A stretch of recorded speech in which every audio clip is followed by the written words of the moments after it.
Benarkah banyak sahabat Nabi yang tidak hafal Al-Quran?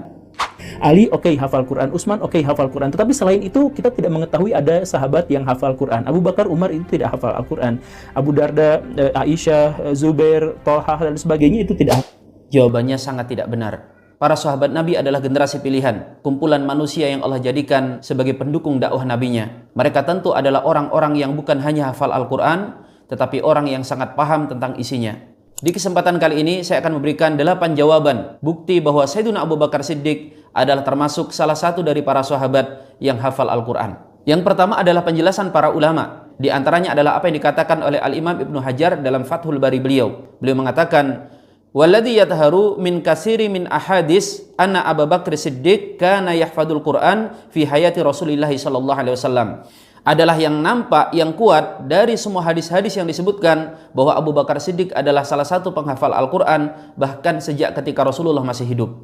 Kemudian Imam An-Nawawi rahimahullah ta'ala mengatakan, Abu Bakar Siddiq radhiyallahu anhu min kibari sahabah alladhi hafidul Quran kullahu. Abu Bakar Siddiq termasuk dari kalangan pembesar sahabat yang hafal Quran secara sempurna. Yang kedua, bukti bahwa Sayyidina Abu Bakar Siddiq hafal Al-Quran, beliau diperintahkan oleh Nabi SAW saat beliau sakit untuk mengimami sholat. Dan tidak mungkin beliau dijadikan imam, padahal Rasul bersabda, "Ya ummul qaum aqra'uhum li kitabillah." Yang berhak mengimami satu kaum adalah yang paling pandai dalam membaca kitab Allah, artinya yang paling banyak hafalannya. Yang ketiga, beliau setelah menjadi khalifah menjadi imam sholat. Demikian juga dengan khulafaur rasyidin yang lainnya. Ketika mereka menjadi pemimpin negara, mereka bukan hanya menjadi pemimpin di masyarakat, tetapi juga menjadi pemimpin dalam sholat. Yang keempat, bukti bahwa Abu Bakar hafal Al-Quran, beliau pernah berkata, "Qara'tul Quran min awalihi ila akhirihi. Falam ara fihi ayatun arja wa ahsan min qawlihi tabaraka wa ta'ala, kul kullu ya'malu ala syakilatih."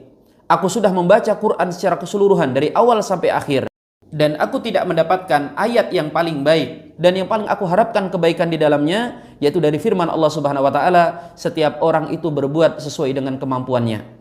Yang kelima adalah ucapan beliau, yaitu dikala beliau berkata, "Ayu ardin tuliquni wa ayu sama'in tadilluni idza qultu fil Qur'an bi ra'yi aw bima la a'lam." Bumi mana yang akan menampungku dan langit mana yang akan menaungiku jika aku berkata tentang Al-Quran berdasarkan pendapatku sendiri atau dengan hal yang aku tidak mengetahuinya.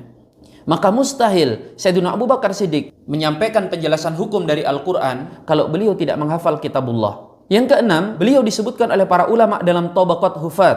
Abu Ubaid mencantumkan nama beliau dalam kitab beliau Al-Qiraat, yaitu termasuk kelompok penghafal Al-Quran dari kalangan para sahabat. Yang ketujuh, penjelasan hadis Nabi SAW yang seakan-akan menunjukkan Abu Bakar termasuk yang tidak hafal Al-Quran. Khudul Quran min arba'ah, min Abdullah bin Mas'ud, min Salim, min Mu'ad, wa min Ubay bin Ka'ab. Hadis ini tidak bisa dimaknai bahwa selain 4 sahabat ini itu berarti tidak hafal Al-Quran. Banyak sekali para sahabat yang telah hafal Al-Quran selain ke-4 sahabat yang disebutkan ini. Misalnya riwayat yang bisa menjadi bantahan adalah selain 4 sahabat ini ada 70 sahabat yang telah terbunuh di Bir Ma'unah dan mereka semuanya adalah penghafal Al-Quran. Yang kedelapan, bahkan disebutkan dalam kitab Fathul Bari bahwa Sayyidina Abu Bakar Siddiq itu membangun musola khusus di depan teras rumahnya, yang mana dalam musola tersebut beliau membaca Quran baik di dalam atau di luar sholat dan mengkhatamkan Quran dalam beberapa hari. Dan perlu antum ingat bahwa ketika kita temukan adanya riwayat sahabat membaca Al-Quran, itu bukan membaca dari mushaf, tetapi membaca dari hafalannya. Ini penjelasan bahwa Abu Bakar Siddiq adalah seorang penghafal Al-Quran. Dan insya Allah di video selanjutnya akan kita jelaskan tentang Sayyidina Umar dan beberapa sahabat Nabi yang dituduh tidak hafal Al-Quran.